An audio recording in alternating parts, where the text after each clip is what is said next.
Hi guys and gals and kittens, and welcome to the I Need a Magic show. So in this video I'm going to create a CRM system from scratch. It's going to be an AI-based CRM system that I can interact with using ChatGPT, using the GPT features from OpenAI. Notice I start out with 0 lines of code. I'm going to create my CRM system entirely from scratch. First, I need a database. I can visually design the database using SQL Studio. However, first I need to create a database. I'm going to choose databases here. Then I'm going to create a new database. I'm going to call it CRM. I now have a database. Now I can visually design my database and start adding tables to it. So I'm going to click Edit, at which point I'm brought onto SQL Studio here, where I can design my database. So typically a CRM system needs an accounts table. I'm going to create an account table. An account table typically needs a company name field. So I'm going to create a company name field. I'm going to make it a text. I'm going to have it not nullable. And then we are going to need a contacts table. Contacts, I want it to have a text field called first name. I want the column type to be text. I want it to not be nullable. I want to have a last name. This thing I want to be nullable because maybe I don't know the last name. And then I want to use the email as the primary means to look up things, so I don't want that to be nullable. Then I want to have referential integrity, implying that one contact belongs to an accounts record. At which point now I can have a company called Acme where I have 5 contacts, each belonging to the company named Acme.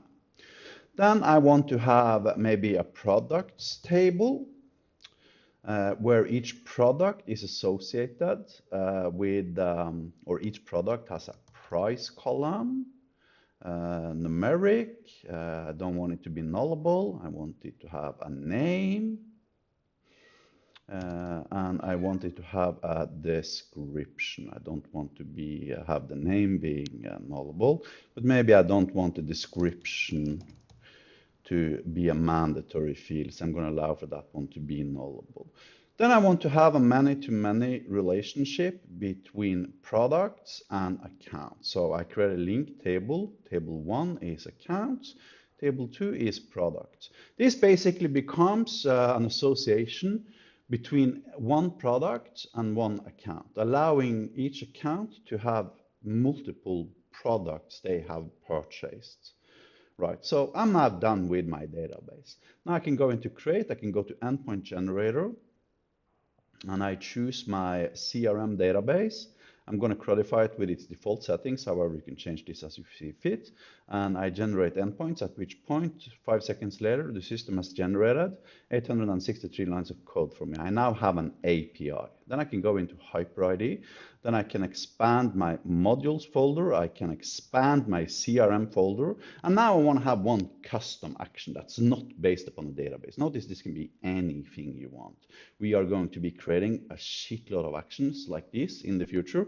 However, currently, we don't really have any actions besides this code, which is Hyperlambda code that allows me to send an email. Obviously, I'm going to need that to be able to send my accounts an email. So now I'm going to create a new file called send-email.post.hl. Then I'm going to paste in my Hyperlambda code here into this endpoint. I'm saving it. I'm done. I'm done with the CRM system now, literally. Now all I gotta do is to go into manage, go into endpoints, and then wait until it's finished loading. Filter on OpenAPI, which gives me the endpoint, allowing me to retrieve OpenAPI specifications for my endpoint. I'm going to filter on modules/CRM because I only want it to be able to access this module. Then I'm going to copy this URL, go into ChatGPT, create a new GPT. I'm going to call it 5-minute CRM system. CRM system allowing you to manage your contacts. And instructions should be Assume I want to use my CRM action, and if I ask you to do CRUD, sorry about that, operations or count records or send emails. Then I'm going to create a new action, import from URL, import. Now I need to create a JWT token that I associate with this thing. Sorry about that. I need to blur the video now, but where you will find it under your username in the top right corner here, and you will find generate token. I have to blur the video now because I don't want you to see a JWT token allowing you to interact. And then you need to change the place where it says root to admin and then click generate token. Very, very important. Now you can copy this token. I can close the window. Then you go into ChatGPT. You want to have authentication. You want to have API key. You want to have bearer tokens. And you paste in your token here. Now you're done. Now you can save the GPT. I'm going to save it as unlisted, but you can reproduce everything I'm doing now by creating your own cloudlet. There's a link in the description of this YouTube video. So now I want to create a new contact named John Doe with email john@doe.com.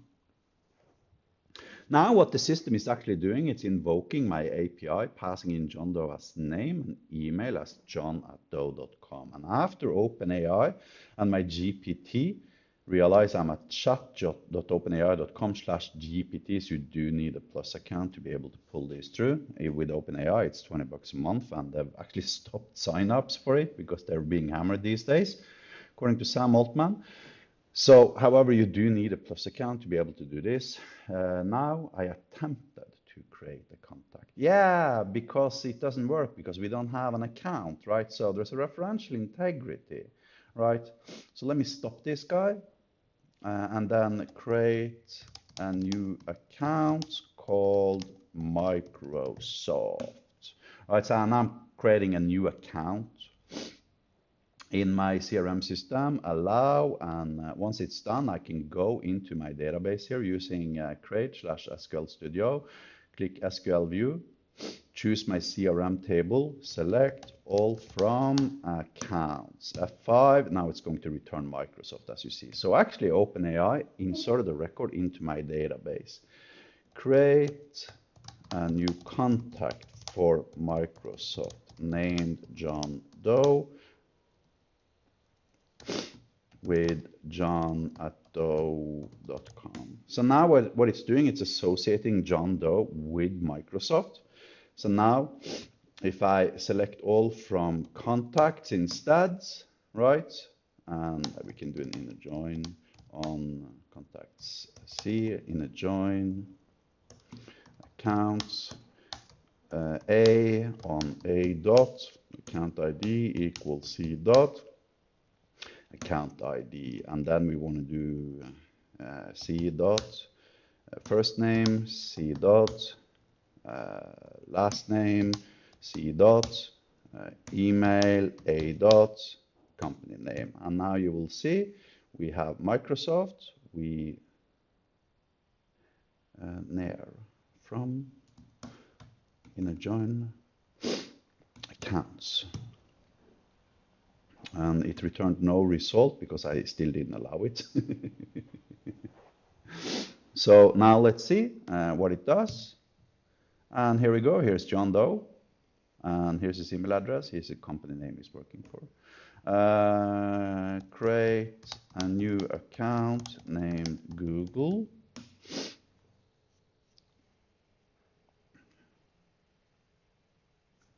Allow.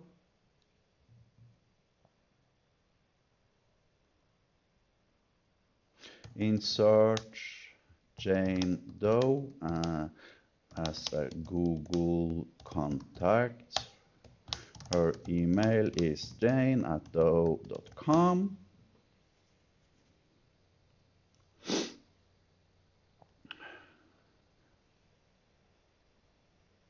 Allow. So now let's see what it returns. Now it should return Jane Doe 2. As you can see, it does. Jane Doe works for Google and John Doe works for Microsoft. Now we can do list. You know what? Let's create product. Create new product named Magic Cloudlets.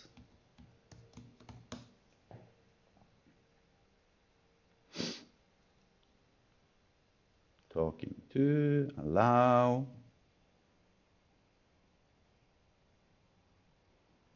Now we can, Jane Doe just ordered a Magic Cloudlet. Create the required records. Hopefully this is going to work. It's a many-to-many relationship, so it might be we have to do some prompt engineering here to be able to pull it through, but it doesn't look like it. Hopefully it's going to be able to do this, talking to sales, talk to, blah, blah, blah. It seems to succeed. So now if we do select the company name from inner join on blah, blah, blah, inner join products P on P dot product ID inner join accounts products AP on AP dot account ID equal A dot account ID P on products ID equal AP dot product ID. Hopefully this is going to be returning one record where you see Jane Doe with an email address working for Google, and then we need to P dot price, P dot name, P dot description. So now as you can see here, it actually created a default description for me. Kind of cool. I didn't ask it to create a description while I was creating the product, right? But it actually did so. Update the product called Magic Cloud and give it a description of frickin' kick-ass low-code software development automation framework for the future. Now the point being that now it's going to update Magic Cloud's description, hopefully with a little bit of success. I can also delete records, etc., etc.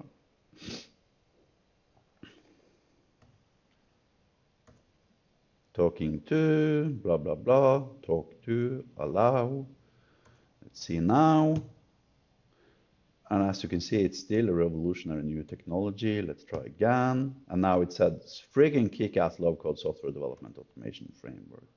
Now let's create a new contact named Thomas Hansen, email thomas@gaiasol.com. Right, so now we want to send this guy, Thomas Hansen, being me. We want to send him an email. We need to insert him into the contacts database first.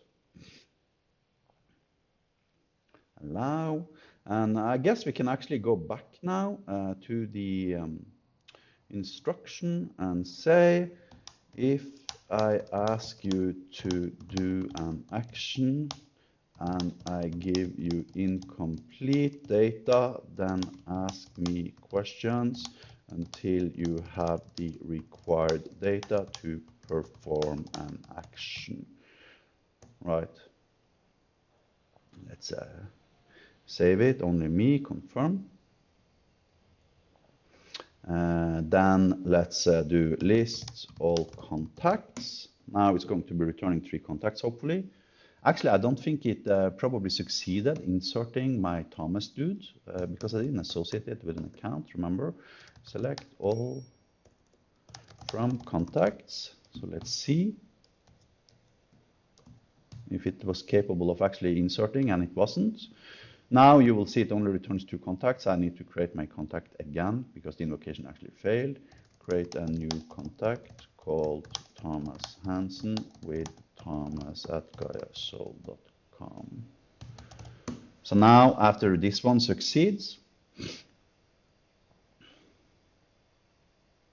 I need to know the account ID. Yeah, the account is Microsoft. Okay, so I work for Microsoft, I guess, right? Now it's asking me questions. Notice that, because it has incomplete data to be able to actually perform the action, right? So now it's going to look up the account ID from Microsoft and hopefully talk to. Let's hope this succeeds. Talk to, and now we have Thomas here. Thomas, work, here's and it's account ID 1, right? 1 is Microsoft. Now we want to send Thomas an email. I want to send an email to one of my contacts, right? I'm giving it incomplete data. Now the point being, it's going to ask me who I want to send the email to. Sure, I help you with that. I need recipient's email address. I want to send it to Thomas Hansen.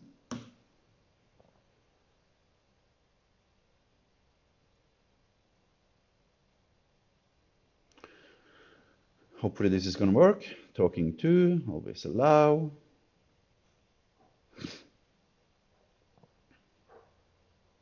I found the contact, his email address. Could you please provide the subject and body? I want you to create a subject and a body and show it to me before you send the email. I want the email to be a marketing email illustrating the advantages companies have by combining low-code software development automation with LLMs, ChatGPT, and AI. So now let's see if it shows us some sort of like kick-ass marketing email. Certainly, here's a draft for the marketing email to Thomas Hansen. Transform your business with the power of low-code automation and advanced AI. There, Thomas Hansen. I hope this message finds you well. Blah, blah, blah. Rapid development and deployment. Enhanced productivity, scalability and flexibility, cost effectiveness. At your company name, we are committed with helping look up Thomas Hansen's account and use the company name returned and sign the email with kind regards Tage Leander, CEO at ainiro.io. I guess I'm impersonating our CEO now. I hope he's probably okay with that. Let's see what it comes up with. Talking to. I've updated the draft for the marketing email, Microsoft, and the signature as requested. So now subject and body, there Thomas Hansen, revolutionized the way. Microsoft, now it's actually specifically mentioning Microsoft here, so it's a personalized email based upon Microsoft's requirements. Right, advanced AI integrations, blah, blah, blah, rapid development and deployment, scalability and flexibility, cost effectiveness. At ainiro, we are committed to helping businesses like Microsoft. Yet again, it's repeating the company name, personalized email. Looking forward, kind regards, Tage Leander, CEO at ainiro.io. Adds a final paragraph before the signature that provides an example for Microsoft's particular problems. Let's see, the point being that I want it to be very, very specific towards Microsoft's actual problem here. So let's see what it comes up with now. Here's the revised version of my email.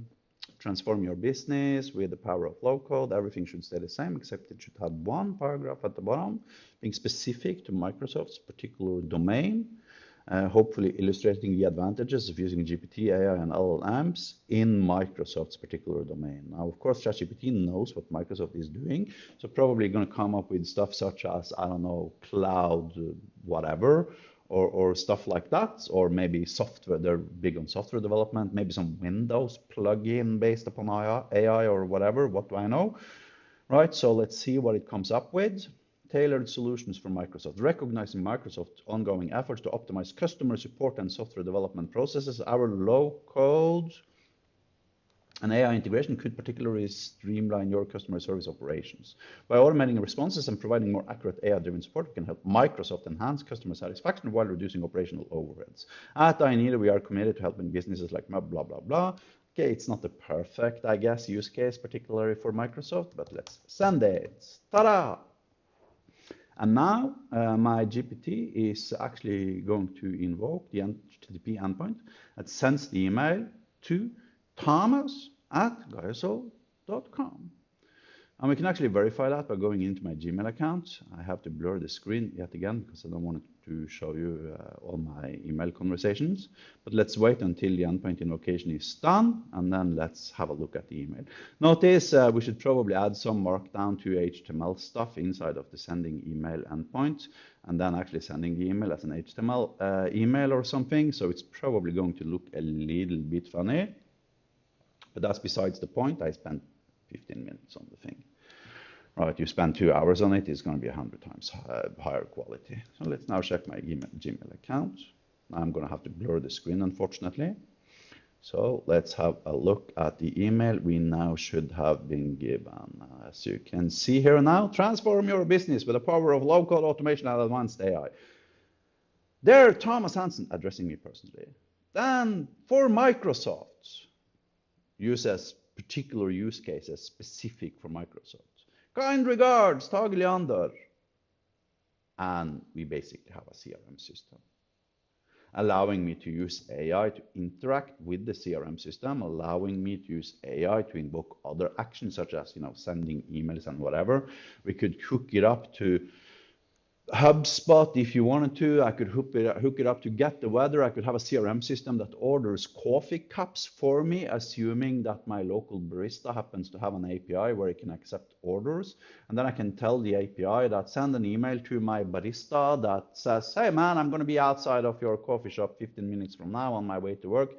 Create me a cappuccino, 2 brown sugar, lots of chocolate on the top. Thank you very much. Have a nice day.